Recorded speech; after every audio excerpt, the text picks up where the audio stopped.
I served before 1990, and for years after that, there was a second VA check waiting for me, worth more than $2,000 a month that I never once touched. Not because I did not qualify, simply because no one ever told me it was there, and I never thought to ask. I want you to sit with that number for a moment, the way I have had to. More than $2,000 a month, year after year. That is a better roof over my head.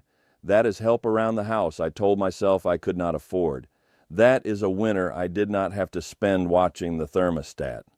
All of it was mine to claim, and all of it went by because of a single thing I did not know.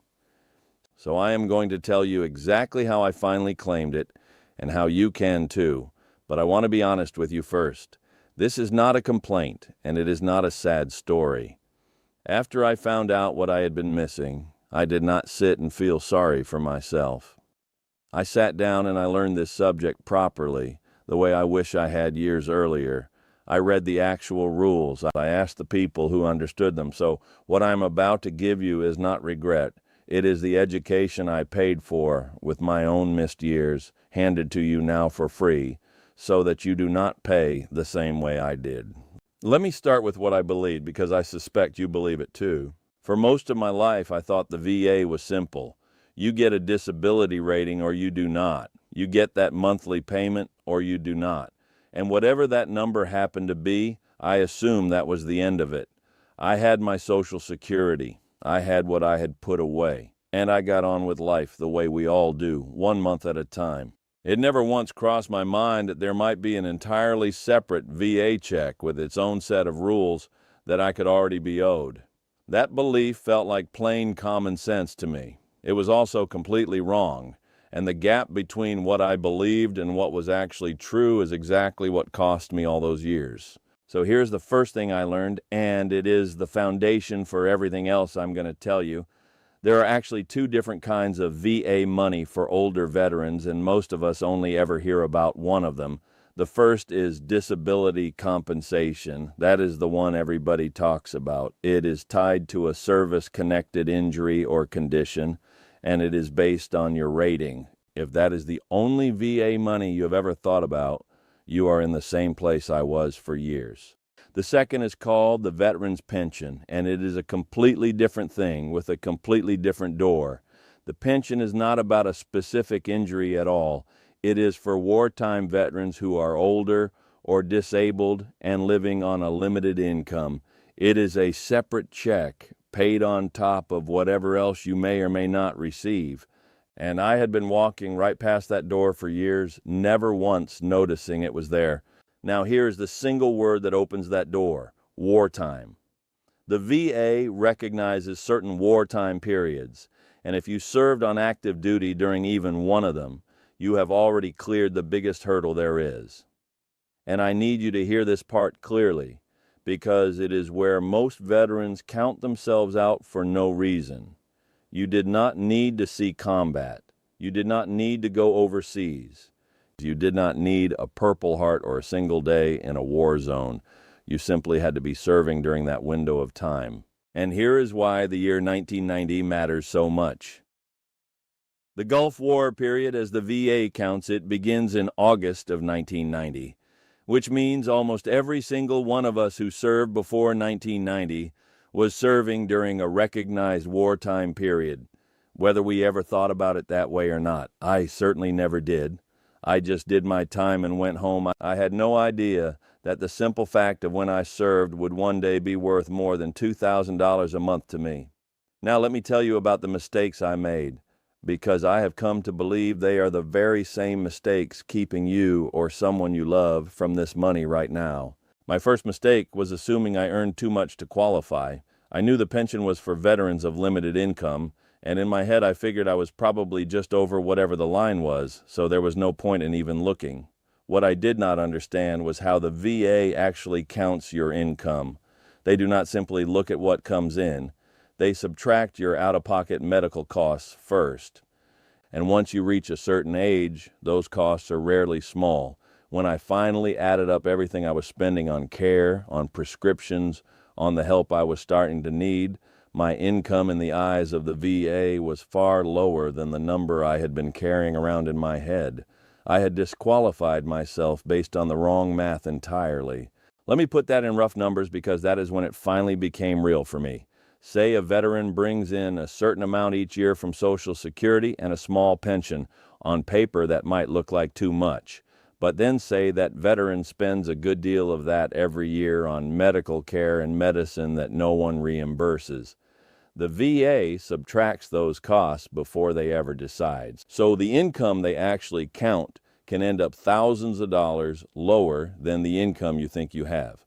That difference is the difference between being told no and being handed a check. My second mistake was worse, and I suspect it is the most common one of all. I assumed my savings and my home disqualified me. I thought, I own my house, I have a little put by, surely I have too much. But that is not how it works. The VA looks at your net worth, and for this year, the limit is about $163,000. And here is the part that stopped me cold when I learned it. Your home does not count. Your vehicle does not count. Your everyday belongings do not count. The house I was sure had disqualified me was never going to be counted against me in the first place. I had talked myself out of years of benefits over things that were never on the table. And my third mistake was the simplest and by far the most expensive. I never applied. I never even asked the question, and you cannot receive what you never claim. For year after year, I claimed nothing at all, not because I was denied, but because I did not know there was anything there to be denied in the first place. That is the quiet tragedy of this whole thing. Nobody is going to knock on your door and tell you. The letter never comes. You have to go and find it. So, let me tell you how it finally turned around for me, because the moment it changed was smaller than you would think. It was another veteran at a coffee morning, an ordinary Tuesday. We were talking about nothing in particular when he mentioned, almost in passing, an extra check he had recently started receiving. And when he said the words aid and attendance, I realized I had never heard them together in my life. I asked him to say it again. I drove home turning those three words over and over in my mind. That night I did not sleep much, not out of worry, but because for the first time I had the feeling that I had been missing something and I could not let it go. So the next week I did the one thing I should have done a full decade earlier. I found a veteran service officer. Now let me tell you what those people are, because I did not fully understand it myself until I sat across from one. A veteran service officer is a trained person whose entire job is to help veterans claim the benefits they have earned. They know these rules inside and out, and they do it from beginning to end completely free. There was never a bill. There was never a catch. I brought what he asked me to bring: my service dates, a simple picture of my income, and a list of what I was spending on my care. And then I sat down and I asked one plain question: do I qualify for the veteran's pension? I will not forget the answer. It was yes, and there was more, because I had reached the age where I needed a little help with the ordinary business of the day, the bathing, the dressing, the getting around safely. I also qualified for that boost my friend had mentioned, the one called aid and attendance. That is what lifts the basic pension up to a much higher level. For a single veteran, that can bring the yearly amount to around $29,000. Which works out to roughly $2,400 a month. For a veteran with a spouse, it can be higher still. That was the second check, the one I had been walking past month after month for years. It had been sitting there the entire time with my name on it, waiting for the single moment I finally thought to ask. Now let me hand you the lessons plainly, the way I so badly wish someone had handed them to me before I lost all that time. The first lesson is that the pension is a separate check from disability compensation. They are two different doors. If you have only ever thought about your rating, you may be missing an entire second benefit that has nothing to do with it. Do not assume that one is the whole story. The second lesson is that wartime service is the key that opens that second door. If you served before 1990, there is a very good chance you served during a recognized wartime period and simply never realized it counted. Do not rule yourself out. Combat was never the requirement. Serving during that window was. The third lesson is to stop disqualifying yourself in your own head. the way I did for years. Your home does not count against you. Your car does not count against you. And your medical costs actually lower your income in the eyes of the VA. So let them do the math. Do not do it for them from your armchair and talk yourself out of a check you may well be owed. The fourth lesson is the one that holds all the others together. Do not try to do this alone, and do not wait another day. Sit down with an accredited veteran service officer. It is free. Bring your service dates, a picture of your income and your medical costs, and simply ask the question. And there is one caution I will add, because I learned it a little late myself. In the 3 years before you apply, the VA looks at whether you gave away money or property in order to qualify. So please, talk to that officer before you move a single dollar around, so you do it the right way and not the costly way.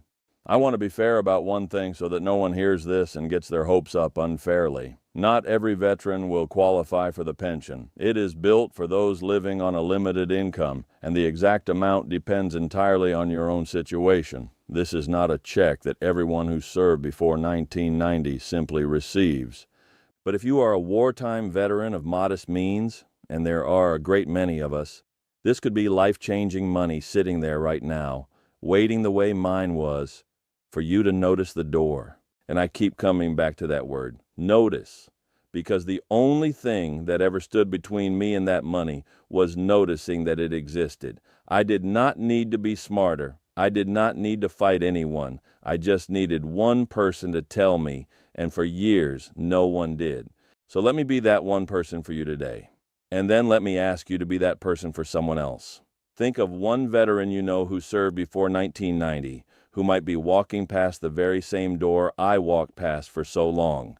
A friend, a neighbor, the quiet fellow at your own coffee morning. Send this to them, because the only thing standing between them and a second check may be the exact same thing that stood between me and mine all those years, simply knowing that it is there. One honest note before I go. I am not a lawyer, and I do not speak for the VA. This is general information drawn from my own experience, not advice about your personal situation, and the rules and the amounts can change from one year to the next. For your own case, sit down with an accredited veteran service officer or a veteran service organization. Most of them will help you at no cost, and they will know your situation far better than any video ever could. Thank you for spending these few minutes with me. Go and ask the question the way I finally did, and I will see you in the next one.